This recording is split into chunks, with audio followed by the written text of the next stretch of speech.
Okay. I'm almost ready. I'm lo-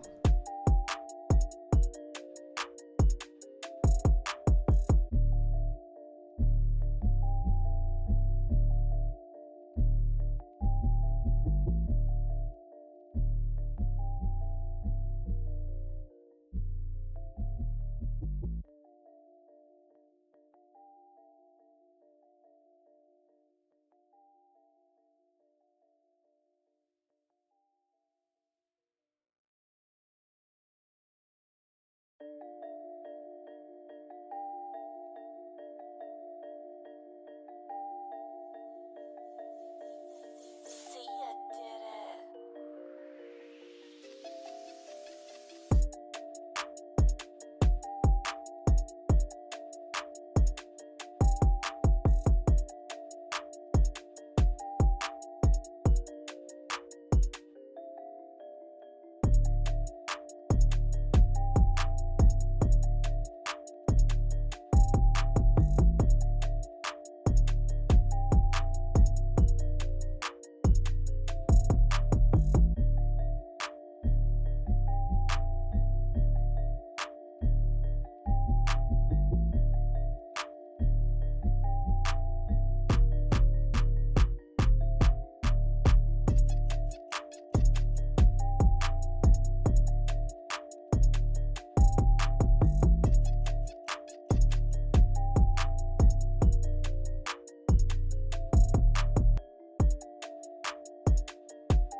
Oh, that's never happening.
Okay.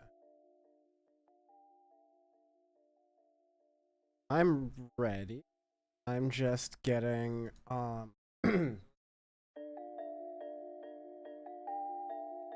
kinda almost.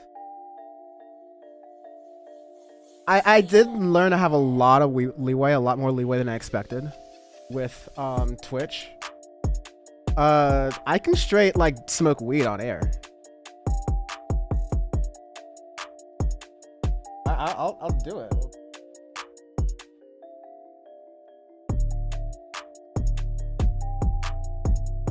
I think the funniest part about that is I'm pretty sure that when no that didn't. Oh no, yeah, that my response to that did go out of her live. And this response is going out of her live, which means it should start soon. All right. Gonna lower the music. Gonna present myself on screen. Hello, humans. Welcome to Power Report 50. This is fun. Got kind of new graphics. This is a big ass window here. I'm not used to this much space on Power Report actually, but it feels nice and spacious. In fact, I am already seeing a little bug I need to fix with my camera, but isn't this fun? Isn't this cool? This is 50 episodes of Power Report. Technically, there is episode 0 from Political Report, which we'll have to get to in a moment because that's very funny. I've got some special guests here. I mean, the specialist of all guests. There wouldn't be a Power Report anniversary episode without the PowerPort crew. I have Bam and Sean with me. I'm gonna raise the volume and I'm gonna put them on screen right here in our lovely new view over Yo. here. How's it going? Hello, Bam here. Chilling. Yo. Happy to have Sean back. It's been a while. Yeah, it's been an extremely long time. Hi, Left of the Box. It's good to see you. Thank you for the happy anniversary wishes. Thank you for joining the stream. Shout out to everyone on YouTube as well. Go ahead and get into the YouTube chat as well. Tell us what you think of all this negative space that we have here. I think that's my Canadian family there. Shout out to Absolutely. Left the box. Absolutely. So yeah, Sean, tell the people who have been not watching PowerPort, slash not watching Audio Face really, who haven't seen you in a while, what you've been up to. First off, watch Audio Face, damn it. If you're not watching it, what are you doing? Yeah, Jesus Christ. God damn it. You're watching Dan's shit without watching Audio Face? Like, what are you doing? Figure it out, First man. off, figure it out. And then I've been flying planes. That's about it. Pretty simple. You become a pilot. That's really fun. It's a really interesting time. I think from a leftist perspective, the history of pilots and pilot unions is very storied in the United States. And you kind of entering in that space right now when there's a pilot shortage, when pilots are about to have a lot of leverage in the air, really. But They also have a ton of leverage right now. But even though workers have leverage, they have to exercise that leverage. I think it'll be really interesting to see that. And I think it's really cool that I will have a friend who will be able to hopefully get a private jet and fly me places. Step 1, get a private jet. Shout out Taylor Swift. I'm totally kidding. Sean's goal is to replicate German Wings Flight 9525. That's his goal in becoming a pilot. Jesus Christ. Look that up. Whoa. No, I'm gonna do China Air. I'm gonna do the same thing, you know. No, he's going for the German Wings, right into the mountain. I don't even know I'm what going half. straight nose down, baby. But you know. I don't even know what half of these references are. I don't even know if I want to know. We're just gonna roll with it. You don't want to know. Yes. You don't want to know. Everybody died. I'll tell you that. Okay. All right. Well, you know, it happens. So, Remind me now to never take Bam flying with me. Please don't. I'm not going with you. I know what you're gonna do. No, that's gonna be wildin'. So what is? I'm gonna reply in here, so it's cool. What? I'll let's start, since we're kind of just like starting off here. I need to kind of like get the stream settled and everything, get everything ready, and post about it. So basically, I'm asking for the ability to help me vamp here. But what were some of your favorite moments from Power Report? Whatever order you want to go in, kind of go through with them. I think there have been a lot. Obviously I would just go with every time I've been right, but like, because it's been a lot. I gotta wait for Caesar for my favorite moment. Okay. Interesting. Then Bam. Please God, have a favorite. Yeah. Okay. Favorite moments. For sure, the first episode we did, which I don't know if that was episode. Oh 0. yeah. Episode 0. So I would go on. I just remember they had just killed Soleimani, if I'm not mistaken. Yes. Yep. And I also remember Sean's feet, like on the bed, like just in the camera, like that, like there, and there's like Sean's feet on the bed. That was January 2020, I want to say.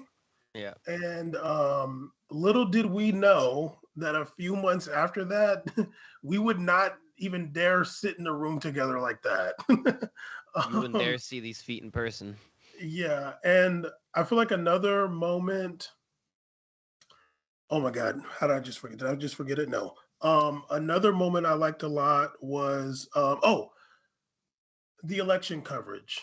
I thought that was good. Love the election coverage. Yeah. That's Wait, before we get on to another fun moment, I kind of want to get to that thing about episode 0s, because episode 0 is only available for Syndicate 23 members. It's kind of a rough episode because we were kind of proving out the concept, but the idea for the show, and back then the show wasn't even called Power Report, but we continued it on in that iteration. But the idea was I did not want to do a political show.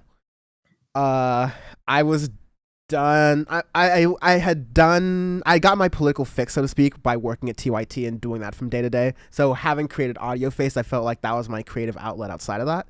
But people wanted me to have like a political voice. People wanted Bam to like have some political voice somewhere. And I think in the group chat, you like, I was like, okay, if the United States launches bombs towards the Middle East, then Bam and I will, of course, we'll all have to do the Syndicate 23 political report. Like, that's where the podcasts have to happen. And then, sure enough, January 2020, we have that strike in Iran, and I have to that that air base in Iran, so to speak, or Iraq. So yeah, very smart, this podcast. It's been a long day. I'm starting to do these Power Report lives on Thursdays immediately after work, so like brain fried, head empty. But yeah, it was the strikes in Iraq, and we were like, oh shit, I guess we gotta do the show now. Like, A bet's a bet, Dan. You got to pay your taxes. yeah, we really put ourselves in that position there. But he said butts. That was the original part of Power Report. That was the original kind of creation of political report. We called it the Syndicate 23 political report.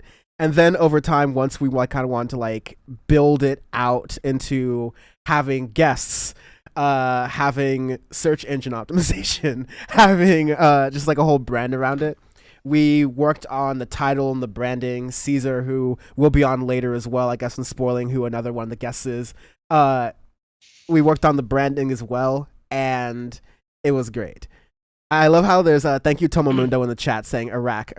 Yes, you're totally right there. I'm sorry, please forgive me. I have not dranken or smoken the anything. So you cannot blame me for that. But that was a good moment. I like that little bit of Power Report lore that we can sprinkle there.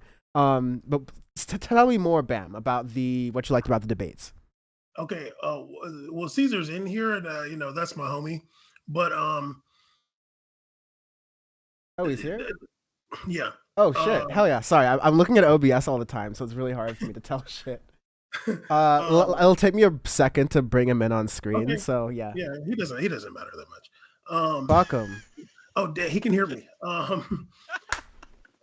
Okay.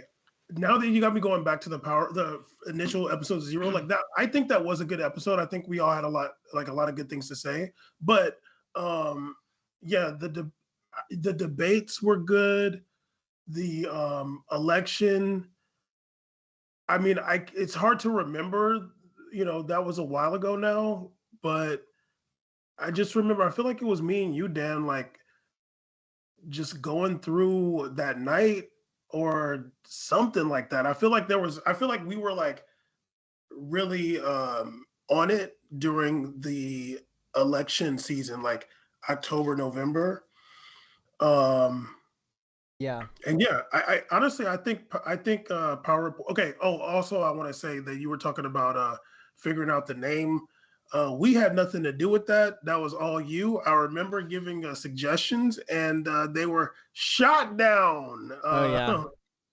And I don't remember them. I should go find a WhatsApp. But Caesar's laughing because he knows that our ideas. There's a reason we call him Dictator Dan with the K. This is Dan's show. But, we're all loyal to him. But yeah, honestly, I feel like I'll say this: every time I've been on the show either with the panel or just me and Dan, it's the kind of thing like where you kind of find your groove, like once you're doing it, and it feels very satisfying.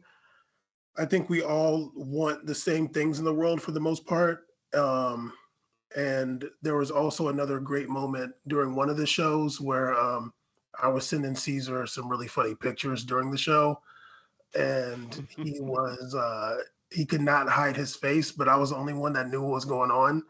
And that one was great. Dan doesn't know which one it is, so that's good.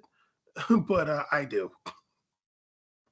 Lovely. Hilarious. Mine is definitely when Caesar changed the camera midstream and then it just fucked everything up.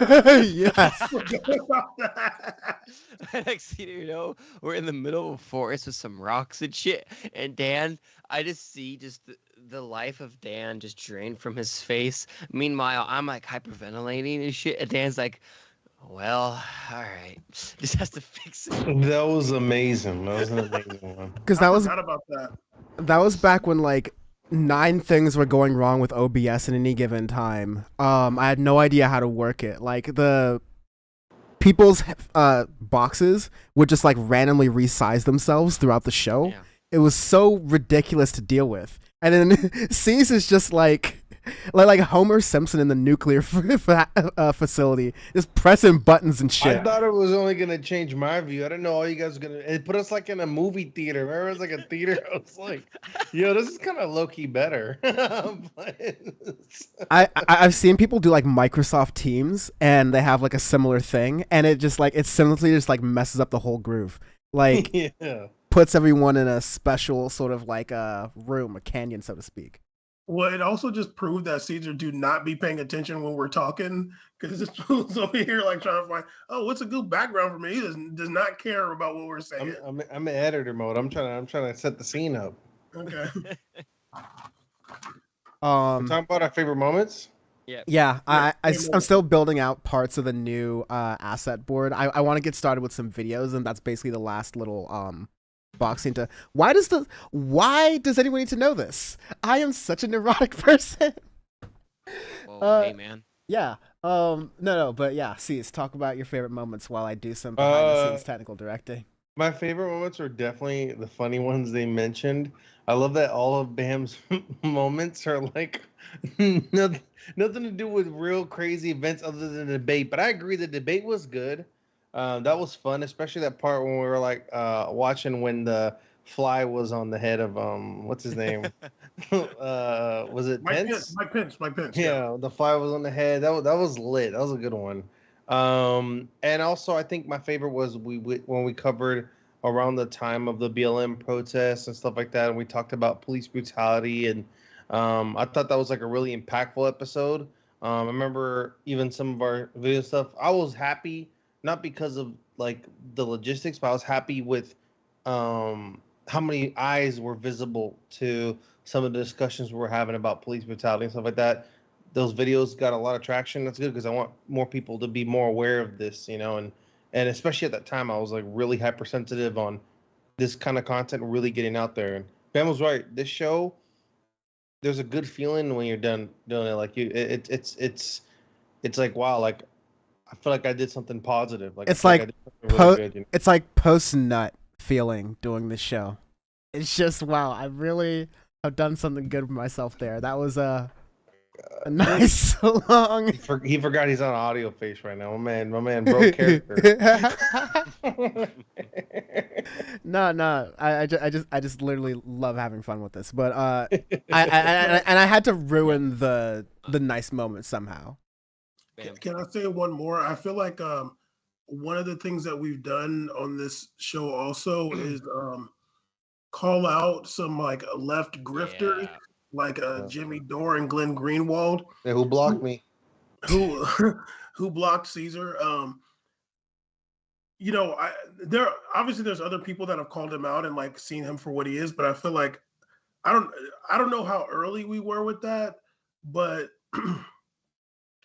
I feel like we held some of their feet to the fire in a way that like they're probably never going to see. I don't know, but they should know that it's not just like Sam Cedar talking about them, that like other people also see them for the lames that they are, and that they're just opportunistic losers. And I'm glad we've done that because I hate both of them. Yeah, that's truly my favorite part. Like all cards on the table is, it's. I love talking about the news. It's one of those love of the game kind of things. I enjoy that very much. To some extent. Like there are definitely days that are hard. Like I don't love covering mass shootings. I don't love covering instances like we'll talk about later in the show where but it's actually a really funny thing in the show. But I don't like covering like dumb things like the Democrats are self-sabotaging themselves and like bringing us closer to the inevitable like hell world like snap moment we're having. But I'm hearing like feedback on myself. But anyways, I think that's gone. I am. What I do really enjoy is that stuff that has to do with. Oh hell yeah, Kumi! We love the Kumi cam. What I do enjoy is the content that kind of like speaks truth to power, whether it's a particular topic or it's a person. Like we were talking about today in the chat. Like I just posted the Kyle Kalinske video that Caesar and I did from last week, and it's resonating really strongly on YouTube right now because I think a lot of people are like seeing, oh yeah, like even Kyle Kalinske's audience is turning on him because Kyle Kalinske is defending Joe Rogan so much that he's turning his back on gay people. He's turning his back on poor people. He's turning his back on people Kyle Kalinske claims to be on the left for. And, you know, a lot of people listen to him. And he's seen as a respected left person. I think we need to hold ourselves accountable in a respectful way. Like, I'm not going as dirty as I could, considering he is doing a show with his girlfriend. Like there are a lot of different other angles here that you can do with this. Bam, did you not know Crystal Ball and Kyle Kalinske are? I didn't know that. I saw. That's why Kyle's becoming the male crystal ball. Yeah, there's a Valentine's Day photo that came out like very shortly after my first like Kyle Kalinske Power Report video when I was messaging him and shit, and I was like, oh, ooh. I never trusted her. I never trusted her. Never. I was like, there's something about her. I don't know what it is. Wait, what's her name? Crystal Ball. Joining a show with Saga is one thing. Her name is Crystal Ball. Even before that, I would see her on some stuff. I'm like, I don't know about this one. She seems like the Washington D.C. type. No, her name is Crystal Ball. Yeah. She was a she ran for office and she had like a really bullshit like kind of campaign actually that no, it wasn't like her campaign was all right, but they smeared her because some lewd photos came out from a Halloween party she was at. And I didn't know anything about that. I'm not doing that part. I didn't know anything about that. Yeah. Hot dog. Yeah. Bam on Google real quick. But no, like Bam on Imgur search real quick. Jesus Christ. But I will like I don't really to not go into a rabbit hole with that. Like I don't fault Crystal Ball necessarily for doing a show with Sagar and Jetty that like on principle. Like okay, like I don't love these sort of like crossfire type shows where you have like one liberal and one conservative who like disagree but agree at the end, because I don't think that's how politics really works. And I think because it's been modeled that way, we have a lot of the problems that we have today where people just go, okay, well, one side says Nazis are bad and the other side says kill everyone else that isn't white and may have more like white only babies. It's like oh, I don't know, both sides. You get sort of that aspects of this country, and that comes from this, you know, one side says this, the other side says this, you have to meet someone in the middle kind of mentality that we've been pushing. What I don't like is how much that she kind of cowers to centrist, to what I think is a cynical play to build an audience. But I think that's overall to say that I like when I can use this show to communicate with the left. And a lot of times that's combatively, or like I've been talking about the combative stuff more recently. But other great episodes I've had on that were really good. In the same episode that I went after Jimmy Dore and Jank a little bit, I had Jordan Yule on, and that was a really productive episode about the malaise era of the Democratic Party, which is another thing we predicted. I'll circle back to, I love the fact that Power Report's right about things all the time in a moment. But like we had an episode with Emma Viglin, we had an episode with Left of the Box, Sandy Lovas, and each person we have on the show brings their own like leftist perspective, but also their expertise in particular subject matters that really helps with the show. We've had like Miriam Naveed when we had that how to like resist people who are trying to say the elections are stolen or rigged, because we literally had that happen.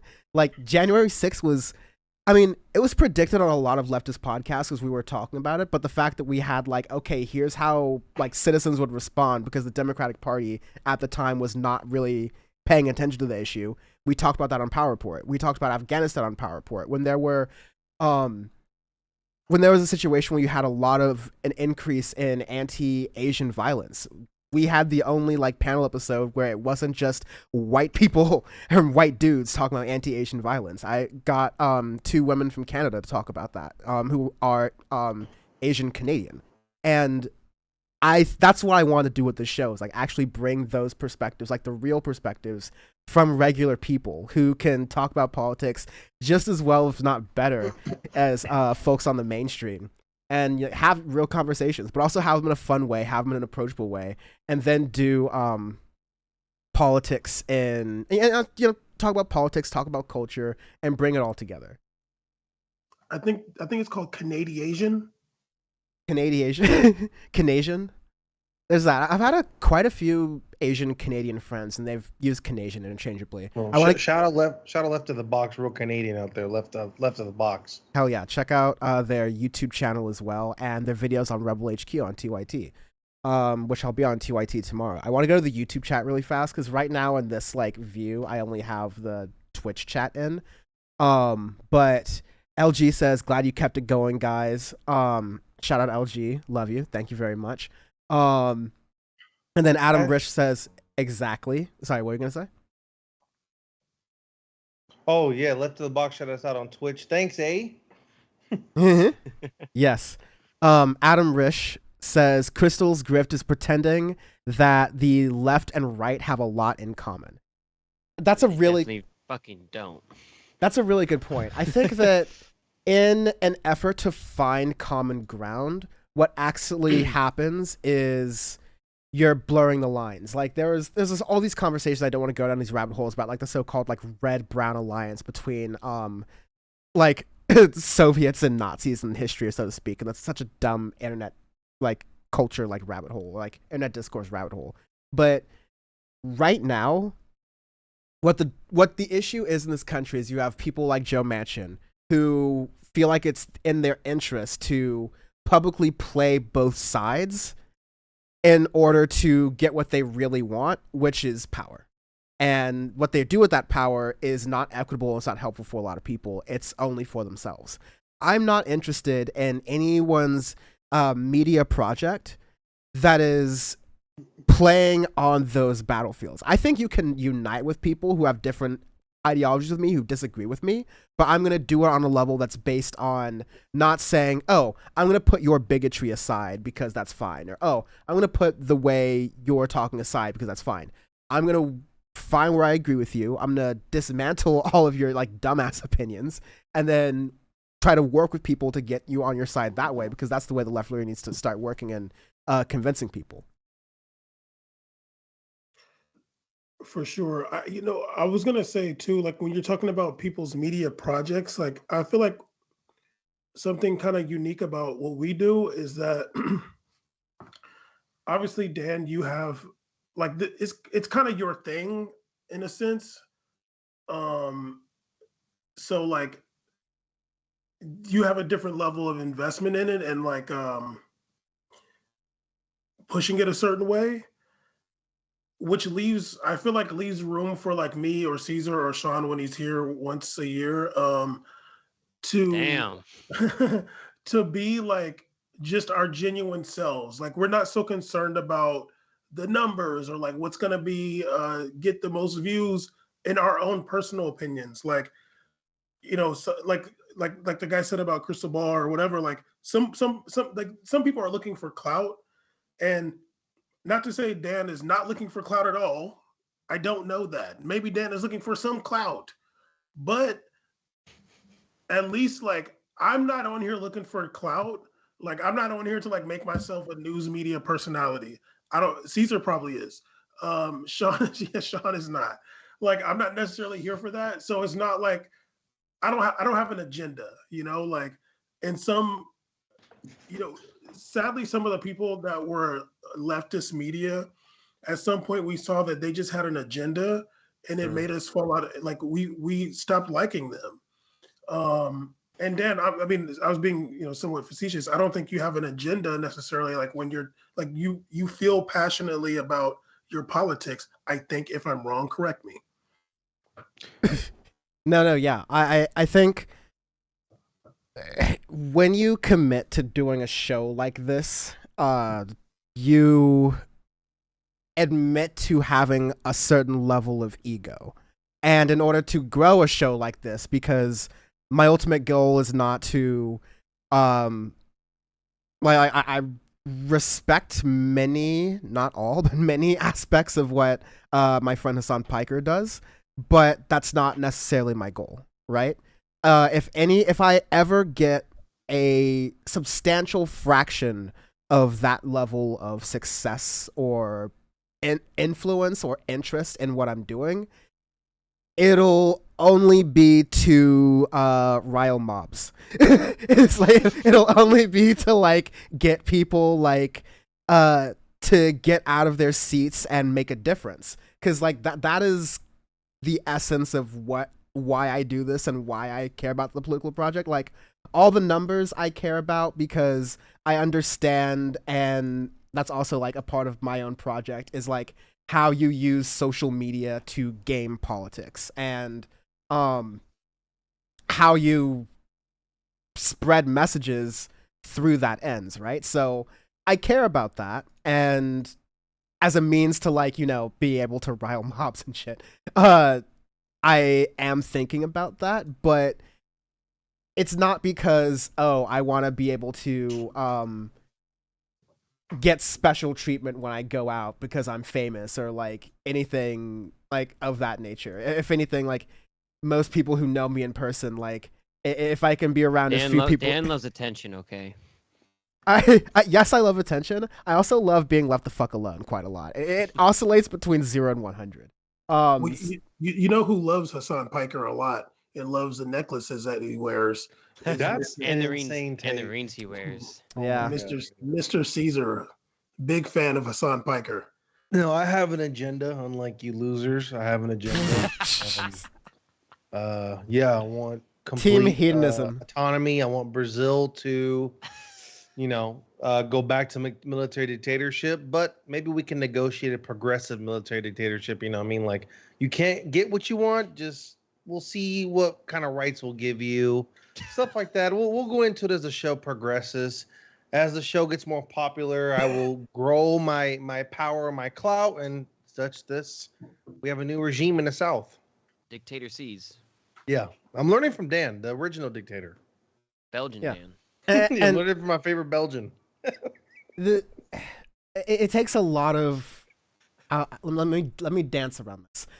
It takes a lot of work and hands-on attention and dedication that frankly, like without a salary, I cannot like rationally ask of like other people. At least at this time, right? So I make a lot of decisions to you sort of like just get the show going and get things moving. But my idea is to sort of like, and my dream is to like build this and scale this. So like, like a means TV, this can be worker owned and operated. So like people are making democratic decisions, maybe not necessarily on a show or a production level, but how this works as a project of information sharing, of like community building with things like the Discord. Like there's really just so many different avenues I want to take it that it really just makes things exciting. But I think I've done enough, blah blah chitter chat. Jesus Christ, it's 40 minutes in already. That's a lot of. No, we did a good thing. We'll have more about it where we talk about like goals we have for the show and things we want to do. But what I really want to talk about is the Alex Jones trial. I just need to. Oh yeah. So Juicy. I've been trying to Straight for the noodles, dessert, man. Not even dinner, just straight dessert, right to it. No, I'm having breakfast for dinner, baby. We're going right in. I'm lazy. Pancakes in bed, baby. Pancakes in bed. I'm lazy. I'm like lazy as hell, but I love myself. I'm like, fellas, we's eating today. So I don't know, call it a Perry Ellis moment, call it a Curb Your Enthusiasm moment, but this is great. Also, shout out LG for making it over to Twitch. That's fun. But we are in a good timing too, because we are going to watch the Alex Jones moment that he realized it was all over for him. So let me get this ready and set this up, do some dual hosting here. So Alex Jones, the penultimate part of the Sandy Hook hearings are about to happen for him, to him, so to speak, where he is going to have to pay up potentially for his repeated lies when it comes to the Sandy Hook massacre, when an elementary school of kids and teachers were gunned down by a mass shooter. Alex Jones said this was a conspiracy. He lied about it repeatedly on his show. Court documents have found that he makes $800,000 in revenue every day on his show. That's what I'm in it for, fellas. No, but Gotta get your supplements in. Red soft shirt, but He does have a hit song on YouTube. What? Yeah, the makes the water makes the frogs gay song. oh yeah, That's one of the greatest songs of all time. that's certified hood classic. How could I forget? Absolutely. But now it's time for the defamation hearing, or like now he's starting to have to pay consequences, and this is some Ace Ventura like attorney shit. Like this is so funny. I have it almost set up here, but Dan, I wish I could say stuff so bad, but I'll message you about it sometime. oh man, It's such a weird trial that it almost looks like a meme. Like even the plaintiff's attorney is like he's like you can tell he's trying to do like slam dunk lines kind of, so it's interesting. It's just crazy. Like Alex Jones is such an attention-seeking idiot. Why would you take the stand? Like, why, dude? Like, he just is such a clout goblin. He's just looking for any time to be on camera. Yeah, What an idiot to take the stand. he's so egotistical, and I think that he has no men around him that like he thought this was the move, and it like this is an expensive move, my friend. He thought he was gonna be slick with that bankruptcy with his partner company, but sir, they're obtaining financial documents in a discovery. They're gonna find money. They're gonna take it for you if you lose this case, no matter what. You're not gonna be able to play around with the money like that. Well, they already got the settlement. I mean, they already said it. I'm not going to say it right now. I'm not going to say it right now, but it's already. Bam. Big leak right now. Big leaking. Okay.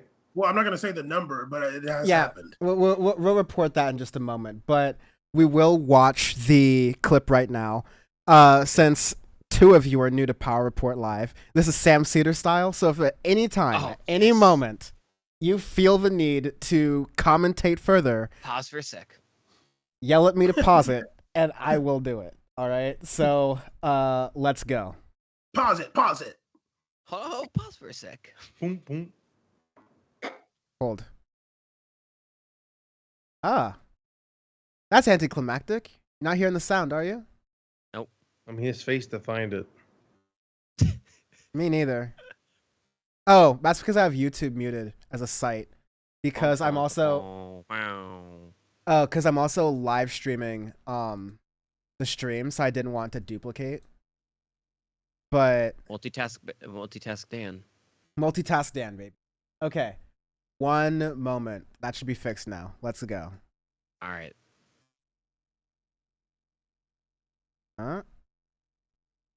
I have said before that there have been so many lies and so many things in the past, and I was under a lot of pressure. And I truly, when I said those I was under statements, pressure to lie. when I say something, I mean it. He's lying. Unless I'm lying. I really could believe that it was totally staged at that point, and I was basing that off of really Steve Pachenik, who has been a very prestigious person. Do you understand now that it was absolutely irresponsible of you to do that? It was, especially since I've met the parents, and It's 100% real, as I said on the radio yesterday, and as I said here yesterday.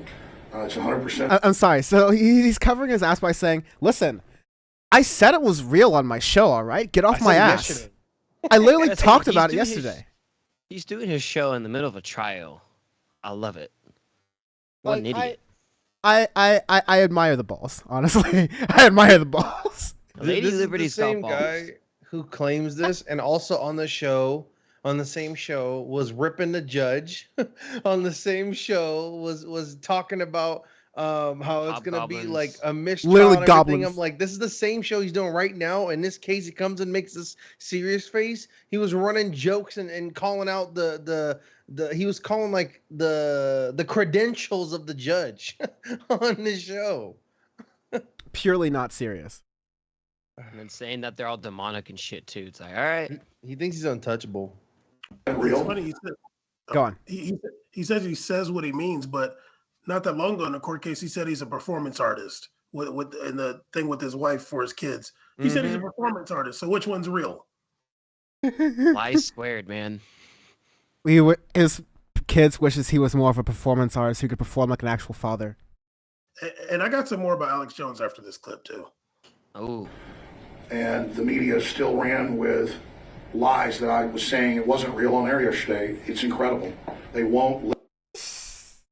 Poor guy, he's such a victim. Poor BB. He's actually trying to gaslight the.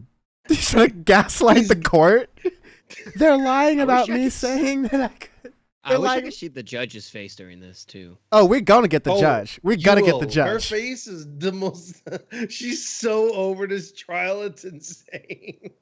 Let me take it back. They just want to keep me in the position of being the Sandy Hook man. Do you know where I got this? No.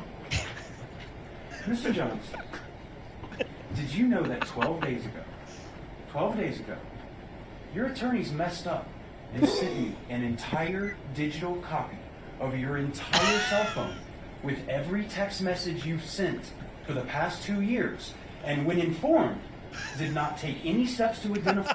So that's his lawyer right there. You got some It's hang like, time in the oh, back. Hang time back there. this Mr. Goldner or what?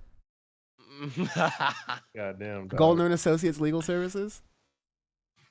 You got a whole teapot in the damn table. Jeez. Yeah, it's gonna be a long day. No, it looks like Gavin Newsom. It's first of all, don't be talking about the world, who's the future world's most handsome president.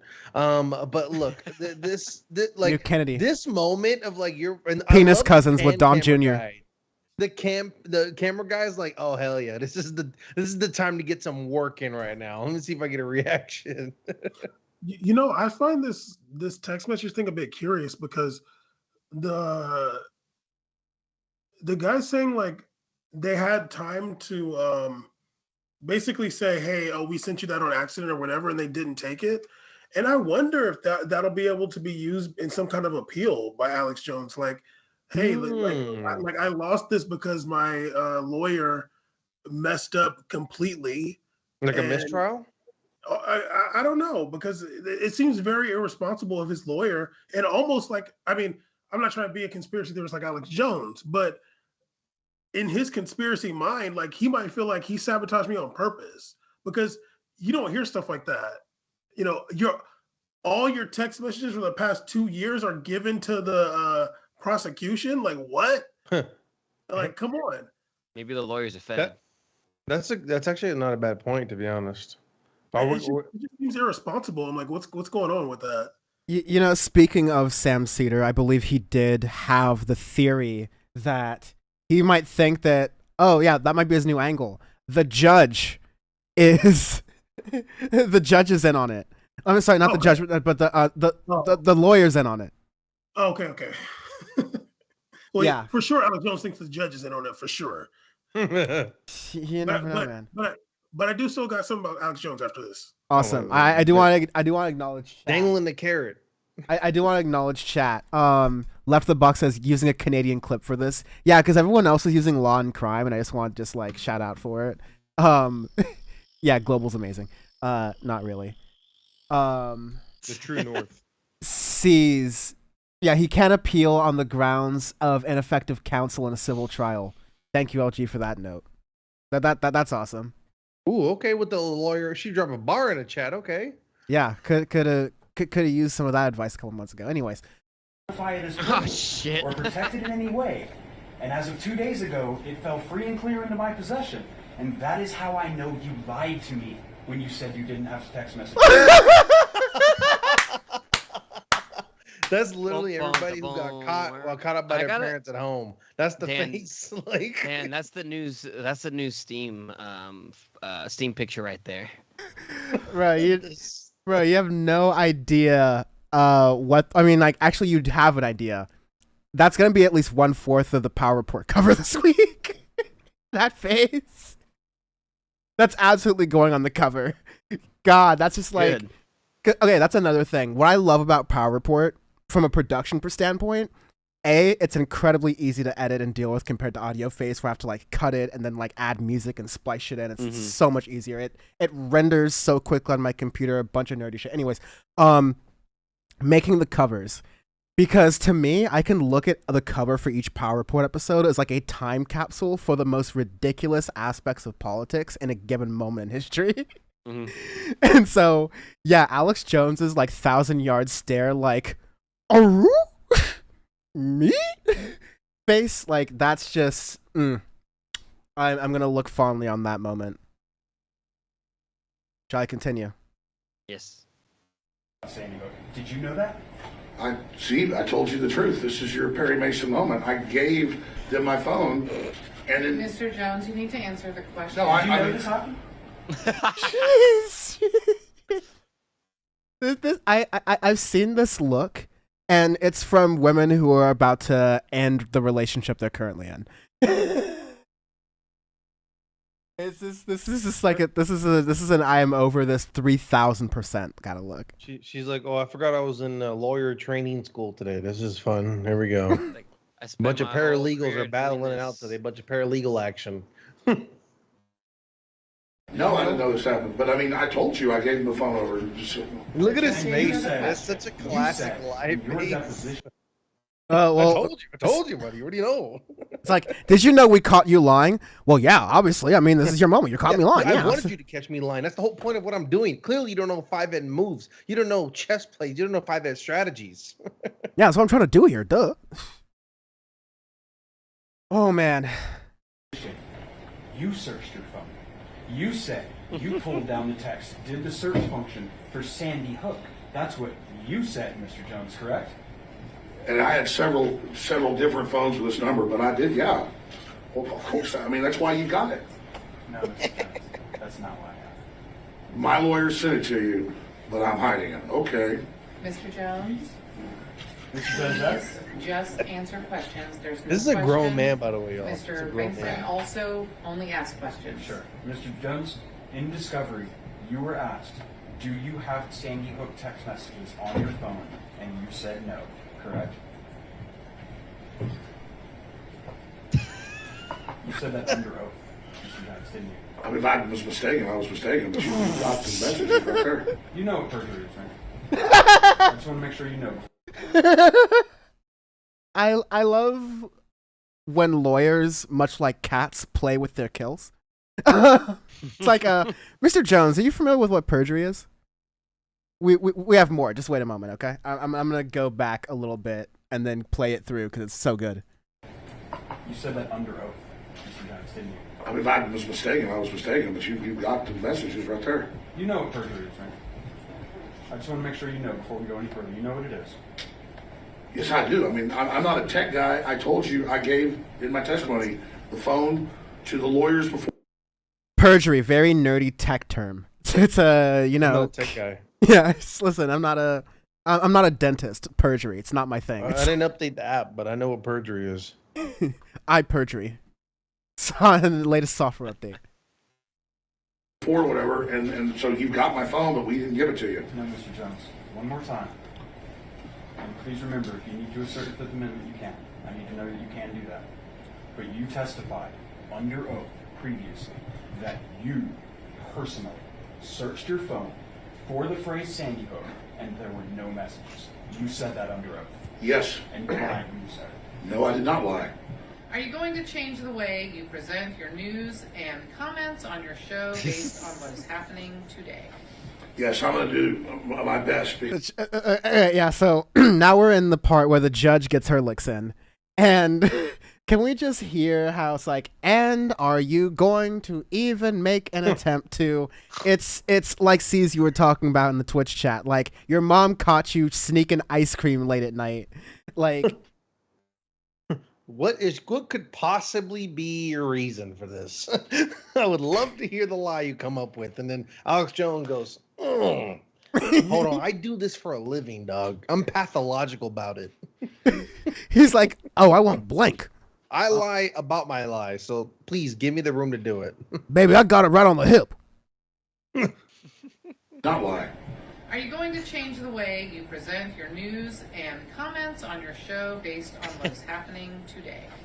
Yes, I'm going to do my best. In Because trouble in every scene. He always looks like he's like in trouble every time he's sitting there, like with his pouty face. It's just the best.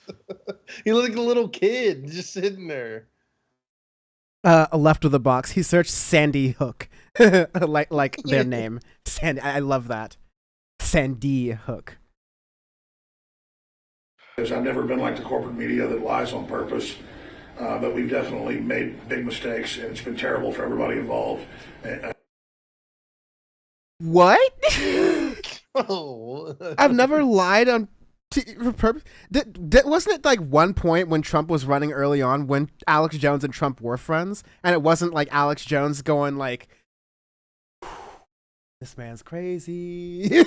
Like before that point in the Trump administration, Alex Jones like, listen, brother, I'll lie for you. I'll do whatever you want to. I'll lie for you. I'll die for you. I'll get on my knees, brother. Whatever you need me to do, brother. Whatever you want. It's like Alex Jones is the best defense. I don't know. Maybe someone can correct me in chat if I'm wrong, but like the best defense Alex Jones could have is being crazy and genuinely believing his psychosis. But like, I don't think you can claim psychosis or like in a civil trial like this. I feel like his best defense would have been stick with the performance art thing. Just say you're it's all parody. yeah, Like, absolutely. if anybody believes this, they're crazy. This 'cause is it's one just big all Minecraft. parody. It was like the 50 Cent trial thing when the judge was asking him about like, oh, like these everything all your possessions you claim as possessions. He just claimed in court that it was all entertainment, it was all based on entertainment, like everything is a character I'm playing, all that. Like, because at the end of the day, Alex Jones may be insane, but what do you think about the people that listen to the show? There's a lot. So there's people defending him. So it's like they don't care what it is. Just get back on the air and do the dance for me, puppet. Like, I want to see the dance. At least 3 times a year, I see an InfoWars sticker on somebody's car. Like, Oh yeah, that guy. It's one of the biggest shows ever. They're older InfoWars stickers though. I will say that they got some sunlight damage on them. He still has one of the best sets. So that set is lit. are you gonna play the rest of this? Of course. Including myself, and so I really do want to try to change things and hopefully be a more positive force when it comes to issues like mass shootings. Right now, the question is what compensation would be appropriate? Any compensation above $2 million will sink us, and we'll be shut down. No, appropriate, not to you. Appropriate for what happened to them. I mean, I think it's appropriate for whatever you decide you want to do, Okay. and because I'm really.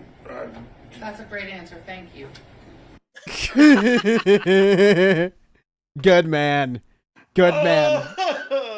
My man was thinking about them books. He's like, anything above $2 million, I'm gonna be broke. No, anything can't you pay do, good payroll. conversations to people. Whatever they want to talk about. I don't know. Hit me, baby, one more time. I don't know what I want. Y'all need some Alpha Brain? I got the supplements right here. Man. I just remember Alex Jones. Sadly, I've been seeing this dude for a very long time since the Bohemian Grove days.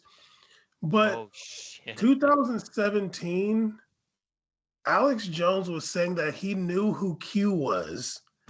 and he was in direct contact with Q and saying like, yeah, these are patriots and believe everything.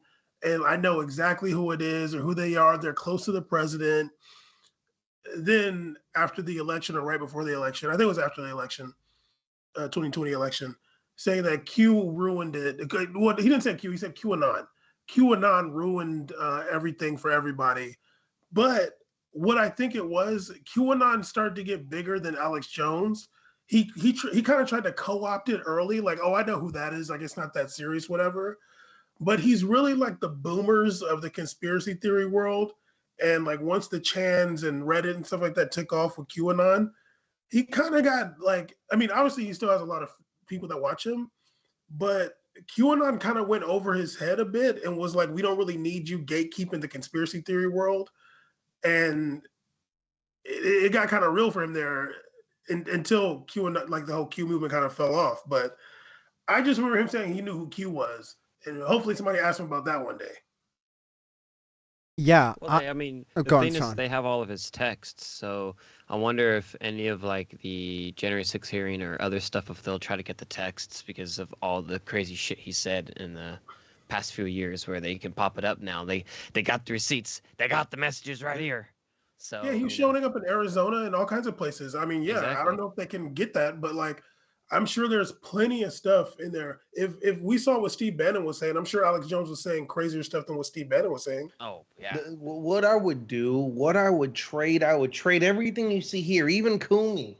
Oh, Kumi's gone. Damn, she's gone. I'd trade the cat that left to be the paralegal working the case where I get to read all of Alex Jones' text messages. You know how much fun that'd be? Oh my God, I'm just scrolling, laughing. I might get me like a McFlurry, you know, just watching, reading all these messages he's sending. You know, I'm typing in slurs first and searching. I'm typing slurs in first, all the good ones. You're gonna hear new slurs Looking too. up- You're like, Hashtag the "Damn, slurs go first. the What if slurs it's go like first." N-word 300 results? No, what more than that? 300. Those are rookie numbers. You gotta get those numbers up, brother. Well, you know what else is in there? Nudies. Oh God. You know there's dick 100%. pics in there, dude. You know there's dick Yes. pics, dude. You know that one I time didn't say I was where gonna look at images, wild man. Damn, I was looking up text. there was that one time where Alex Jones, like, you know how he has those like really odd camera angles on InfoWars? There's one that's like an overview of his desk, and he had trans porn open on his phone. Yeah, I remember that. Yeah, I didn't know that's that. That's right. hilarious. God damn, that's a free man right there. That's a free man. That's a Sigma free male man. grind set right there. Sigma male grind set, dog. He was just trying to be more open minded. Y'all hating on him, damn. Yeah. I mean, wow. Like, Was it? Did somebody want to say how much he's been ordered to pay now? What, 4.1 million? yeah, that's So about he's right. sinking. Anything over 2 million. Well, let's just double that figure. That's cap. So- He has such good funding. They're gonna like it's gonna be nothing to them. They'll fundraise it. Oh yeah. Yeah, he has such backing from rich demon conservative billionaires that he'll just front it. He'll be fine. Adam Risch on YouTube. Just keep lying. That's his strategy. Rely on your privilege, just like Trump. Yeah, I think that's a good point, because people like Alex Jones have gotten as far as they have because they have lied in ridiculous situations, and they've gotten away with it for so long without repercussions that they just simply refuse to believe that they won't be able to get away with it one more time. It's almost like a drug addiction, or like one last high. Gambling. Like, let me do it one more time. Gambling, exactly. It's like any sort of like, how much more can I push it? How much more can I push it? And when he's at the end of his rope here, like you see the surprised looks here, you see the faces, you see the resorting to old strategies. It's not working for him, and it's very satisfying to watch. Bob Treach II on YouTube says it's scary what people believe. Absolutely, absolutely. 100%. Like his audience and stuff are like the things that they believe in, the things that you see them say and hear them say. It's absolutely insanity. Like I wonder how it is to live in that bubble.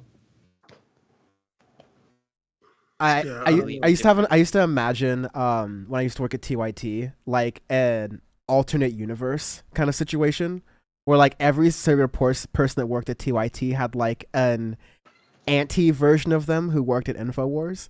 And so naturally Jank and Alex Jones were the same. So we'd imagine like Jank during the less notorious all hands meetings. It was like, okay here, so today we want to give out some awards for good performance this quarter and helping us sell some supplements. And I really want to give a shout out to Rosalie in the front for making sure that we all have donuts on Wednesdays. It's a really nice thing to have them come through, and it's really brightening up the office. Like I just love this whole like parallel alternate universe. And yeah, that would be like a fun little space for my brain to go to while at work. Anyways, Alex Jones is a really bad person, and anything bad that happens to him, he's earned it many times over. He's Absolutely. He's what's wrong with the First Amendment. I can see that. Yeah, we need to restrict rights because of people like him. Speaking of what's wrong with the First Amendment, I want to bring an audio face segment over here. We call this the Death Corner. Oh, and let's go. Traditions, baby. Yeah. Times change, values don't. So I want to get into the ridiculous angle from this. So, yes, Ivana Trump. Let me get a photo of them together because I'm doing some live producing here. Jesus Christ. Ugh. Nightmare blunt rotation. All right. So, Ivana Trump, one of Donald Trump's many wives that he's had throughout time, has passed. Bye-bye. No, that's dark.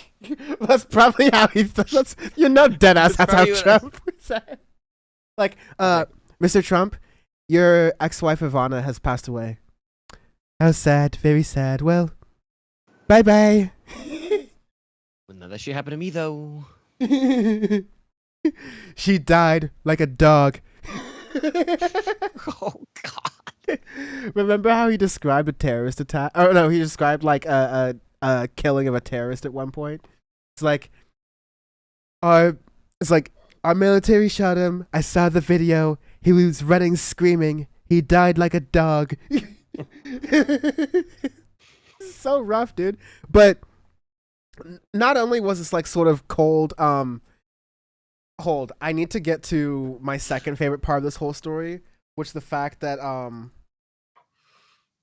so Donald Trump had a statement that talked about, I'm really sad about I'm really sad about Ivana Trump's death. Said that she was a wonderful, beautiful, and amazing woman who led a great, inspirational life. However, there's a screenshot of the email that was going around that essentially shows that same message, which is over here on Truth Social. Look at that. That's a new one. Ew. It's on your computer now. Yeah, that's disgusting. I'm not gonna accept the cookies though. So You have an account. Except the cookies. yeah, I follow me on Truth Social at Real Nancy Pelosi.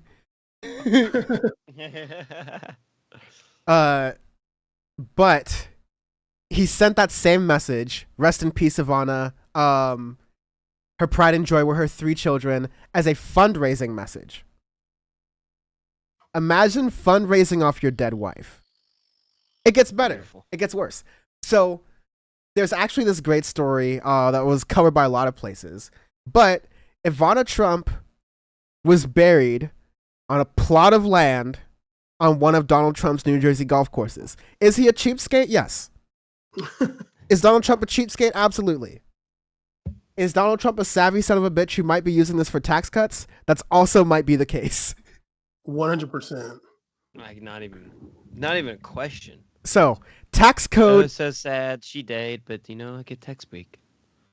So, tax code in New Jersey exempts cemetery land from all taxes, rates, and assessments, and her grave, as such, potentially has advantageous tax implications for a Trump family trust that owns the golf business in a state where property and land taxes are notoriously high. That's insane. I mean, Gucci Man did say to stop dissing the dead, so I'm not gonna. I have no comments about Ivana. I'm respecting Gucci Man's wishes here, but that is absolutely something that Big 45 would do. Big 45 would Not to the actually live tornado. bury his deceased wife on a plot of land so man could cut a little bit easier on them New Jersey taxes. Yeah. Hold on. I need to go on to this. This is so good. Under New Jersey's tax code, cemetery companies are not only exempt from real estate taxes, rates, and assessments or personal property taxes, but also from business taxes, sales taxes, income taxes, and inheritance taxes. This is a whammy. Okay? He's gonna build whatever he can around that. Like it's not gonna be a golf course anymore. He's gonna be like, what do I get? Like, what do I have that has the most taxes on it? I'm gonna build it on top of this lady. Like, He's gonna build a poltergeist. casino. He's Yes, gonna build a Build a casino. casino. There's gonna be like poltergeist in there. Playing roulette after a little morning, do a little roulette to wipe off that stress, man. You know what I mean? That roulette to keep spinning, and you're like, I didn't do it. Yeah, dude. That's yeah. I mean, it's really like this is what the filthy rich do in America. Is like they have no heart. They don't care about what people say about them.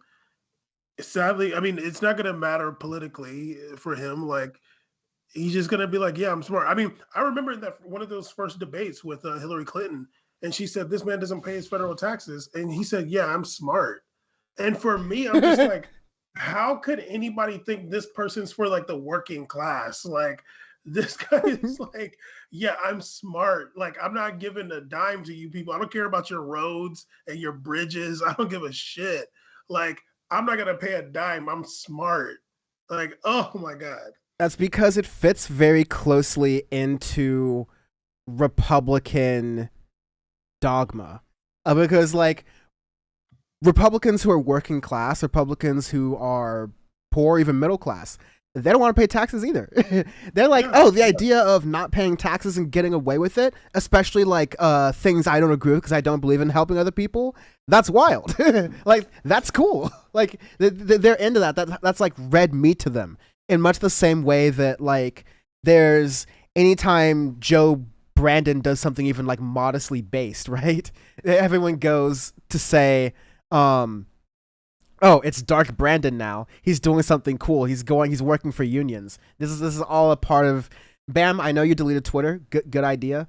The internet's very weird. That's what I'm gonna say. The internet's very weird and very strange. It's a great time.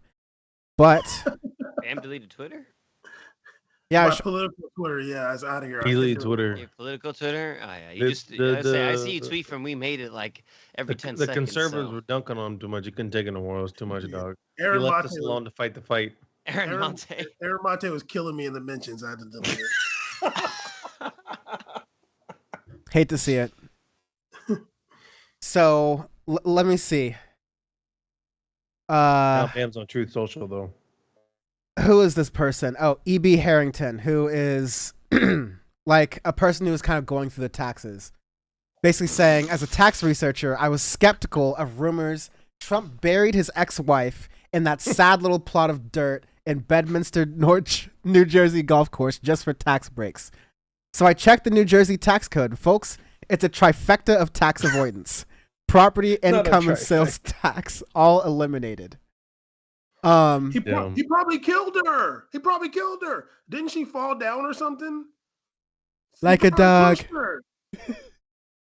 Didn't she fall down and Just a light shove, guys. Just a light shove. Nothing probably crazy. killed her ass? Um, I'm saying probably, folks. Yeah, allegedly. Yeah, I have no proof, but he probably killed her. That's why he's probably off All Twitter. alleged. All Probably alleged. murked her. Probably. Possible. Allegedly. While saying she was surprised about the tax suggestion, she also accused Donald Trump of burying his wife in little more than a pauper's grave, and as a result, disgracing the 3 children they had together: Ivanka, Don Jr., and Eric. Which is, that's just like extra color to it. Disgracing? I don't know if you would disgrace them. Yeah. I think Big D Jr. does his own kind of disgracing on Cameo, but I mean, it's up to you though to decide. Why you gotta beat up on my man D Jr.? Come on. That guy is. Never mind. It's crazy that you could be worse than your dad. Killed his mom. He probably did it. Probably. Somebody probably told him. Somebody probably told him, like, "Hey, dude, if somebody dies that if you bury him here, you can get this and that." Somebody that has another golf course somewhere. He's like, well, New Jersey taxes are pretty high. Somebody else probably has a golf course with a couple bodies on it with a cemetery and said, "Hey, I get these breaks, right?" And he's like, "What?" And they're like, he's like, "You know anybody frail and somewhat old?" She probably drank herself to death years ago. No, he probably saw her walking and he ran up, spray a little bit extra Febreze on the stairs, a little bit extra Febreze on the wood stairs. Oh, oops. Whoa. Donald Trump would not know what Febreze is. He don't know. This is true. But honestly, orange spray, whatever he uses for his face. That's how these people work. Like, oh, what? Like, you got those tax breaks for what? Like, damn, I need to find somebody that like I could potentially put there. And it's like, hey, dude, probably the Secret Service dude that deleted the text. He's like, yeah, I need one more favor from you. He's like, well, she lived a long life. It's time to go. She can go. Can we talk about my other favorite? Oh, let me look at the chat really fast and then go to some other stuff. So Dan skirting the lawn. On YouTube, Bob Treese saying no, she had a heart attack at 73, which a likely story. No, I think that's fair. I want to Google that and be sure, so I have that. The alleged one. Oh man. Heart attack? I thought she fell. I could be wrong. Slight chance you could possibly be incorrect. Blunt injuries to her torso. Whoa. Hey man. But it seems like after an accidental fall. Oh. So yeah, seems like you're not correct there, Bob Treese. Yeah. Yeah. Anybody ever seen Death Becomes Her? Just like that. Over on Twitch. Let's see and catch up. Also, thank y'all for being here. We got a good amount of viewers. I think on both platforms, like 8 on each. That's pretty good. Let me see. Left the box. When I die, I want to donate my body to tax breaks. A true noble person right there. Yeah, it's a really shady thing. I definitely agree with you, LG. You wanna let's watch some local news coverage of this Let's Go Eric thing that happened this week. You see what I'm talking about? Oh no, let's watch this. Let's have some fun. This is fun. Trust me. This will be really quick. Trust me, bro. Donald Trump has endorsed a Republican running for the Senate in Missouri, but which one? It's hard to tell by the announcement he made just about a half an hour ago. Our political editor, Mark Maxwell, is like, Which one? The Life of Eric. He's waiting for the teleprompter to put the last name. He's like, come on. live outside the Republican Party headquarters in St. Louis County. Mark? Mike and Ann, good evening. Donald Trump's endorsement Love the news for the Missouri noises. Senate Republican primary is in. It's a tie. It appears the former president cannot decide between endorsing Eric Greitens or Eric Schmidt. Why he's backing just one of them, named Eric. Today, through all the bluster and the props in these different campaign ads, the race to replace Roy Blunt has boiled down to one thing: which candidate can prove to Missouri Republican primary voters that they embody the future of the Trump wing of the Republican Party. All 3 of the top contenders in this race have shunned Mitch McConnell, vowing not to vote for him to keep his spot leading Republicans in the Senate.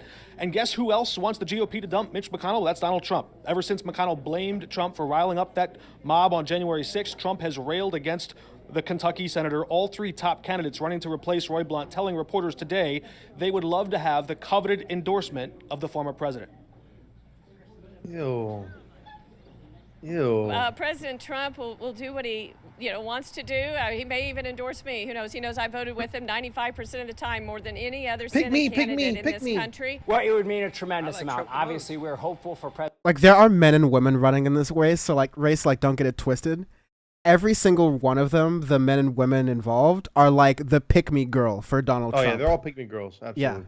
Yeah, every single one of them. Like, well, Donald Trump, you know, ladders in the background. I voted for you. There's literally no, I did not. The election was stolen, Donald Trump. I voted for you. I stole the election for you in my county, Donald Trump. I'm the one who told you about the tax breaks at the golf course. Come on now. Every single person you said you fired on the Apprentice, I did too. Like, vote for me. Come on, endorse me. President Trump's endorsement. I'd love to have it, and it's his decision. But I mean, I think you look at the record. I'm the American first They're fighter, literally you got a guy, so Aaron Rodgers will lose the seat. All right, so Mark, we know Donald Trump is endorsing Eric. It could be Greitens, it could be Schmidt. He didn't like, however, Vicky Hartzler. Is that correct? Yeah, earlier, maybe a week or two ago, he said Vicky Hartzler doesn't have what it takes. She was still holding out hope maybe she'd get that nod at the very end. I asked her, though, at the airport this morning, do you want to see Donald Trump run for president again in 2024? She did not say yes. We expect to hear from Eric Schmidt here at the Republican Party headquarters in Fenton. She's any doomed. moment. Reporting live for 5 on Your Side, Mark Maxwell. They got to handle it the real Republican way. These guys are all softies. They're all gone soft. Just put one stick in a hole and put both of them in there, and whoever comes out alive gets my endorsement. Whatever Eric wins it out, dude. So Come that's on. like let them fight. Let them is that their fight for equivalent my of love. like ABC7? Is that their equivalent of that? Yeah, new VH1 show for the love of Trump. Like we want a whole series from this. I want everything. Give me in Paramount Plus or something. Hell. This is their NBC affiliate. Holy shit, that NBC is wild. Where it's like, whoever sucks Trump's dick the most wins. I mean, they even made the microphone red. That's they go hard over there. This is Missouri, all right. This is Mizzou. This is Missouri, where mayonnaise is spicy. I mean, it's also crazy too. Like, you hear there is a lot of chatter about like, oh, maybe Trump is losing the party, and maybe especially when the January 6th hearings were going on, it was like, he's losing influence, and I'm just like, no, dude, like it is the Republican Party is Trump's party. They made it that way, dude. Like it's gonna be his party, honestly, probably until he dies. They don't even have to put in a semblance of effort to line up candidates because he's the candidate. He's the guy. Like, because it almost seems more career breaking to be an opposer than it is to just be a follower. That's where all these guys, multiple candidates who are all running against each other or trying to get endorsements going. It's up to him. It's his decision. Like, you don't see any of that kind of groveling on the other side, but the Republican Party across all these states are all like groveling for his endorsement. Yeah, he built they manufactured a cult following around Donald Trump of the most of like the InfoWars types and adjacent to that. And when you have that type of like rabid cult like following, that just doesn't go away. Like it's hard to get rid of that. Just like somebody would think, Alex Jones been around for like 30 years or something like that, or like 25 years. Why is he still popular? Because he's feeding into like the lowest of what people like, the lowest of people. So Donald Trump is doing has done the exact same thing with like something that's like mainstream, like the Republican Party. And yeah, it's just not going away. He's not going away. Yeah. How you feeling? Want to switch gears to some foreign policy, some international news? No, I want you to click on how to tell Latinos apart. What? Is that a video on my screen? Oh, like Gabriel Iglesias video? Oh my God! True Long Beach Wilson legend right there. Are you serious? Because we can do that. I don't care. No, we're not doing that. Only on the syndicate members only. Seeds, let's go. Only on Then we'll audio. watch how Face, to tell Latinos no, apart. no chill island. Oh, you know we would do that. I would We not don't do give a not We don't at, give a fuck on No Chill Island. Fine. at this point in I'll my do career. it. No, I'm not. We got 2 Latinos on this panel, so Yeah, one of them, true. Bam. Yeah, so let's go into this little reporter, Rooney. Bam, dealer's choice. Bloomberg or CNN? CNN. Jesus. What the heck? For the A. Yeah, big shout out. Jesus. So do it for the ATL. You know what I'm saying? Okay. Here we go. This is gonna be what we'll talk about an ex-CIA chief talking about China's next moves about Pelosi's Taiwan trip. Now, this trip to Taiwan has caused a lot of criticism for, interfering with China's relationships and interactions with Taiwan. Of course, both countries claim to be China, and that's a very difficult kind of like history to go into. That's the simplest way I can describe it while I'm setting up a video. But this is all contextualized with the way that America is fear-mongering about China, is from a top level, not just Republican presidents, but Democratic presidents, are using China as a scapegoat for increased military spending, increased military activity in the Pacific. And we know what happens when America does that.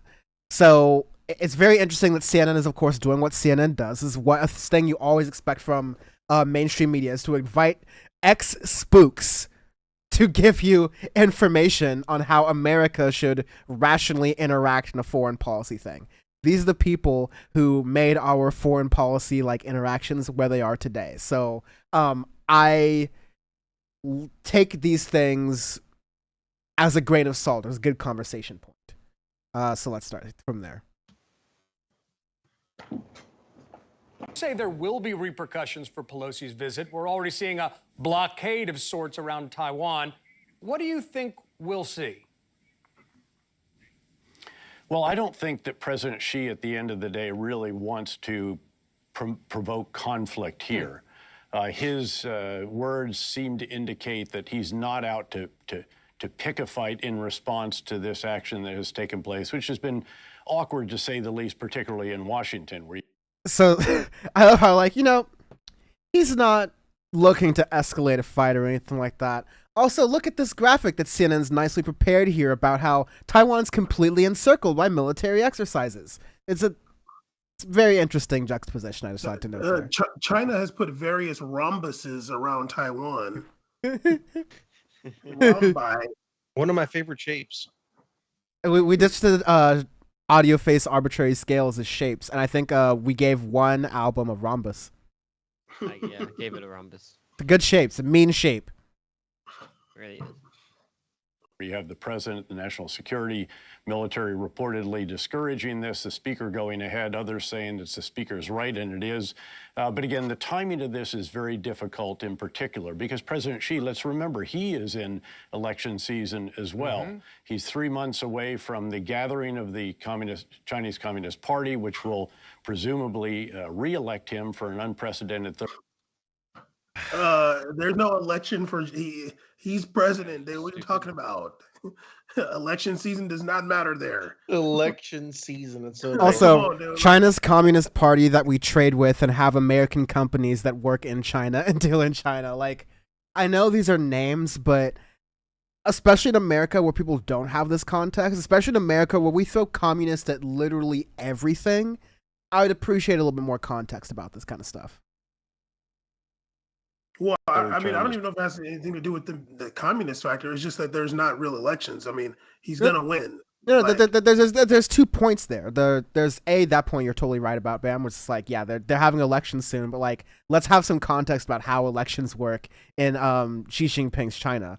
And then B, he's calling it the Chinese Communist Party because that's technically what they call themselves, but much in the same sphere as I'm talking about, Bam, let's have some real context about what we really mean by these words, so to speak. Yeah. Okay.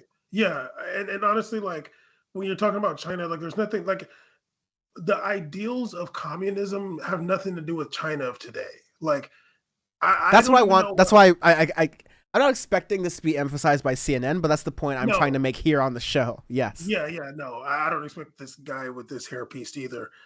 Is that? Oh, that's David Petraeus. What the hell? Yes, that's what I'm trying to say. XCX spook, David Petraeus. X head spook. Actually, I was seeing that. I just thought they were like, I thought they were mentioning him, but I didn't know that was him. But titling the video "Spook Daddy David Petraeus speaks to CNN." Yeah, exactly. Yeah, no, there's nothing communist as far as like the communist ideals, like that has nothing to do with China. China is a completely capitalist nation. Yeah, they do not like, completely, but largely, yes. You know, I don't. The state are like heavily like every company there is half owned by like the state, essentially, especially every foreign company. Yes, but I mean, even for the people, like I'm not 100% sure about this, but I don't even think China has universal health care, like for its people. Like, I don't think so. If somebody could tell me they do, there were some China specialists. I was like trying to ask him, and he was being like, I don't think they have universal health care even. So like, I think like China has the second most amount of billionaires. Like, there's nothing like as far as like the communist ideals. Like, that's not China. China is, is making the world less unipolar. And I guess that's good on some level. You don't want just like America just running rampant worldwide as they have done in the past. But as far as like this communist stuff, it's like, no, dude, like there were communist ideals and like China's not doing that. But it is easy to say communist in America and get people scared of something. So yeah, David Petraeus and it's also funny. It's like, oh, but presumably he's going to be elected. It's like, what are you talking about? Presumably, dude. I know you picked CNN, but this is a 6-minute clip, and I don't think you're going to make it through. No, I will. I promise. Yeah, and if it gets dry, I might like start skipping through some bits. Party leader that will be followed.